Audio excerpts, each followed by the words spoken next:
Salam Merdeka Belajar. Salam belajar di mana saja. Buat pemirsa setia di channel Karya Nyata, semoga teman-teman para pendidik dan tenaga kependidikan serta para pelajar baik-baik semua. Terima kasih atas dukungannya untuk tetap membangun channel ini.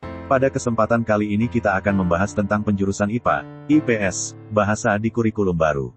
Namun sebelumnya jangan lupa untuk subscribe, like dan share agar selalu mendapatkan informasi terbaru dari kami. Oke, selamat menyaksikan.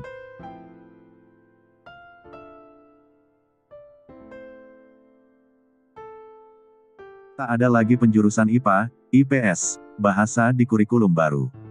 Jakarta, kurikulum pendidikan untuk siswa sekolah tingkat tinggi akan berubah, Bunda.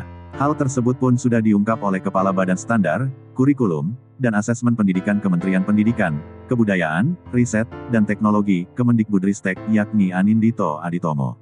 Katanya, ke depannya, sekolah dapat menggunakan kurikulum prototipe sebagai alat untuk melakukan transformasi pembelajaran.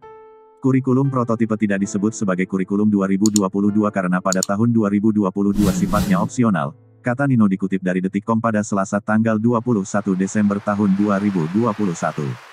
Kurikulum prototipe hanya akan diterapkan di satuan pendidikan yang berminat untuk menggunakannya sebagai alat untuk melakukan transformasi pembelajaran. Lanjutnya, kemudian, Nino juga memaparkan bahwa kurikulum prototipe dirancang untuk memberi ruang lebih banyak bagi siswa. Ini tentunya amat berguna untuk pengembangan karakter dan kompetensi di jenjang SMA. Sambungnya, hal ini berarti memberi kesempatan pada siswa untuk menekuni minatnya secara lebih fleksibel. Tak hanya itu, Nino juga menambahkan bahwa alih-alih dikotakkan ke dalam jurusan IPA, IPS maupun bahasa, siswa kelas 11 dan 12 akan boleh meramu sendiri kombinasi mata pelajaran yang sesuai dengan minatnya. Misalnya, siswa yang ingin menjadi insinyur akan boleh mengambil matematika lanjutan dan fisika lanjutan, tanpa mengambil biologi. Ia boleh mengombinasikan itu dengan mata pelajaran IPS, bahasa, dan kecakapan hidup yang sejalan dengan minat dan rencana karirnya, kata Nino mencontohkan. Dalam penentuan kombinasi mata pelajaran yang akan diambil, tentunya melibatkan peran guru BK. Sehingga, siswa dapat bimbingan dan tak bingung. Ada Kepmen, keputusan Menteri tentang sekolah penggerak yang menjelaskan kurikulumnya, imbuhnya. Gambaran kurikulum prototipe dijabarkan dalam Keputusan Mendikbudristek Nomor 162 M/2021 tentang sekolah penggerak. Beberapa poin kurikulum prototipe diantaranya sebagai berikut. Kelas 10, mata pelajaran sama dengan di SMP. Siswa kelas 10 akan mengikuti mata pelajaran mapel umum yang sama dengan di SMP. Sekolah dapat menentukan pengorganisasian pembelajaran IPA atau IPS. Contoh, muatan IPA-IPS terintegrasi.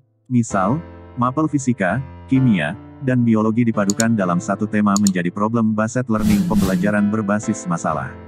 Muatan IPA-IPS bergantian diajarkan di blok waktu terpisah.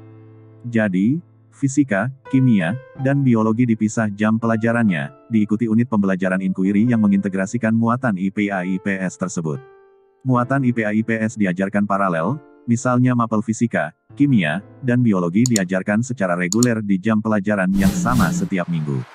Lalu, diikuti dengan unit pembelajaran inquiry dari integrasi muatan IPA-IPS tersebut. Proporsi beban belajar di SMA terdiri dari pembelajaran intrakurikuler dan 25-33% proyek penguatan profil pelajar Pancasila. Mata pelajaran kelas 10 sebagai berikut. Pendidikan agama, kepercayaan dan budi pekerti, sesuai keyakinan dan kepercayaan. Pendidikan Pancasila dan kewarganegaraan. Bahasa Indonesia, matematika, IPA, fisika, kimia, biologi. IPS, sosiologi, ekonomi, sejarah, geografi. Bahasa Inggris, pendidikan jasmani, olahraga, dan kesehatan. Informatika, pilihan minimal 1, seni musik, seni rupa, seni teater, seni tari, prakarya. Muatan lokal, kelas 11 dan 12, tidak ada jurusan IPA, IPS, dan bahasa. Kelompok mata pelajaran di kelas 11 dan 12 dibagi menjadi 5 kelompok utama, yaitu, 1. Kelompok mapel umum, wajib diikuti semua siswa SMA. 2. Kelompok mapel matematika dan IPA, MIPA, SMA wajib menyediakan minimal 3 mapel di kelompok ini. 3. Kelompok mapel IPS, SMA wajib menyediakan minimal 3 mapel di kelompok ini. 4. Kelompok mapel bahasa dan budaya, dibuka sesuai sumber daya yang tersedia di SMA. 5. Kelompok mapel vokasi dan prakarya, capaian pembelajaran mapel vokasi dikembangkan SMA bersama dunia kerja, dan sesuai dengan potensi atau kebutuhan sumber daya manusia di SMA. Sementara itu, Capaian pembelajaran mapel prakarya dikembangkan pemerintah pusat. SMA dapat mengembangkan lebih lanjut capaian pembelajaran mapel prakarya sesuai potensi sumber daya di SMA. 6. Sekolah yang ditetapkan pemerintah sebagai sekolah keolahragaan dapat membuka kelompok mapel seni dan olahraga sesuai sumber daya di SMA. Mata pelajaran kelas 11 dan 12 sebagai berikut. Mata pelajaran umum, pendidikan agama, kepercayaan dan budi pekerti, sesuai keyakinan dan kepercayaan, pendidikan Pancasila dan kewarganegaraan. Bahasa Indonesia, matematika, bahasa Inggris, pendidikan jasmani, olahraga, dan kesehatan. Sejarah, pilihan, minimal 1, seni musik, seni rupa, seni teater, seni tari kelompok mata pelajaran.